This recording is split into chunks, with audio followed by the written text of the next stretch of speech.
All right, in this video, I'm going to speak about how to get a Norwegian girlfriend or boyfriend. Because as we know, Norwegians are very particular, and your flirting techniques that you use in your country or that you're used to, they're not going to work in Norway because Norwegians are very different and it requires a specific strategy and style to do it. Here are some advices. I've been living in a lot of countries in the world. I've been traveling a lot and I've been in Norway a lot, and I have a lot of tips to share. I'm going to share with you guys now 3 tips on how you can get a Norwegian boyfriend or girlfriend, or just getting, something with Norwegians. All right, this is something I learned, okay?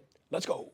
Okay, the first one, and probably the most important one in my opinion, is that in Norway, we use Tinder a lot for meetups. Okay, just to meet the other person, is a girl or a guy, Tinder is used a lot.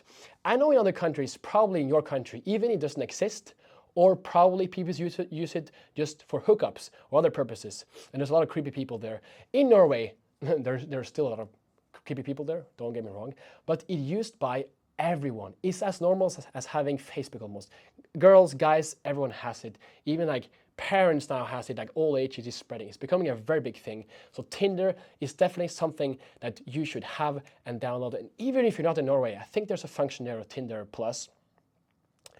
Some friends told me, you know what I'm saying, that you can put your location in Norway. If you are in Mexico or in Sweden, Spain or other countries, you can still get people there even before moving there and match with people and just make a nice profile, be polite, fun, have a nice pictures where you put of yourself, you have some friends, you know the thing. You can do the whole research of how to make your Tinder profile well.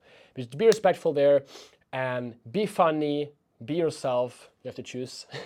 All right, so Tinder is definitely a big thing there. It's used by all Norwegians. I'm saying it's very, very common there. It's like having Facebook. You can even meet friends there. It is a very nice platform for that. I am using it myself when I'm single at the moment. Let's see how long that's gonna last. So yeah, no, that's definitely a very, very big thing in Norway. Tinder, check it out and become good at using it as well. Okay, that's the first one. Okay, second one coming now. Right, now I'm gonna get to the second one. Woo. Second one, okay.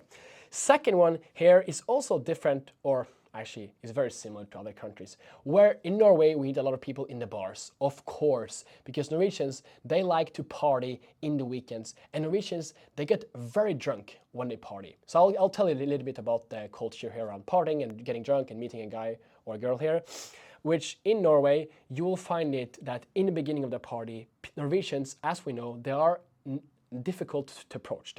They seem cold, but it's just like they're shy and they're very private with the things. But after they have their second and third drink, they become like crazy, which means it's very easy to speak with. They're very, they will be really interested in you, and it's very easy to meet people and to hook up. Okay, it's very like a hookup culture in Norway. It's very common that after a few drinks, it's not that uncommon to go home with other people and just sleep together, and then the next morning kind of just forget about it. Same thing with making friends in Norway. If you meet someone while you're drunk in Norway, especially with Norwegians, and you get their number, we're gonna hang out, we're gonna do a lot of things and plans. The next morning, maybe you'll find yourself that they don't even respond. They don't even maybe don't remember who you are. That's the challenge here. So for you here, if you're actually serious about meeting a Norwegian guy or girl, go out, approach people, all right? Be interesting and interested in the other person, okay? But just remember to don't get your hopes too much up if you meet someone and think, oh, that guy likes me, girl likes me, because then the next day it can happen. But what I will just give advice to you is just be a bit selective. If the guy or girl is very drunk and like, hey, bro, like come here, like, oh, let me kiss you. If you're looking for something serious, that might not be the guy or girl for you.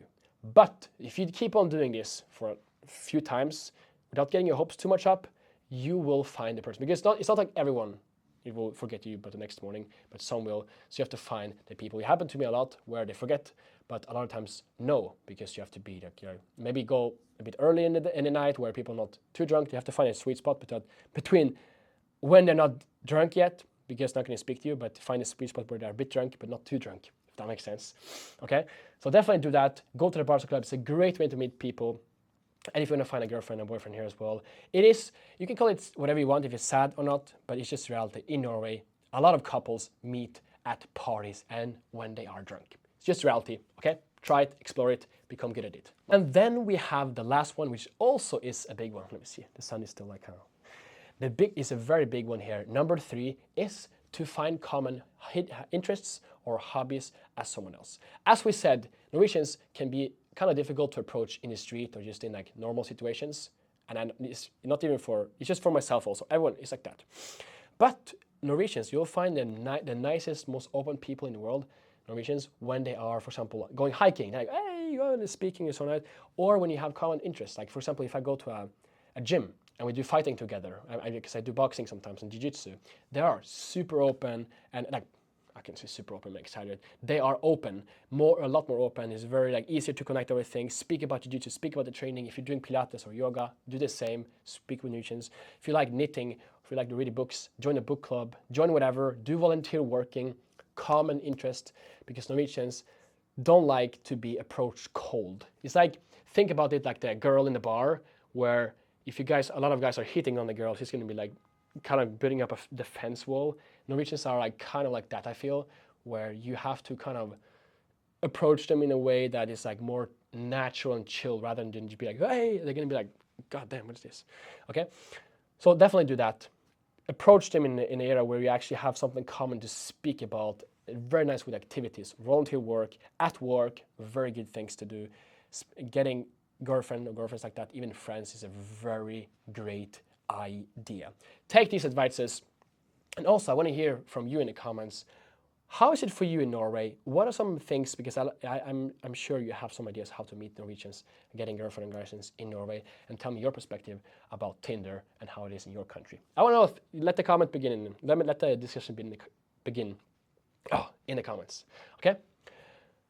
Takk for at du så på videoen. Okay? Takk for at du så på videoen. Vi ses i neste video. Ok? Ha en fin dag.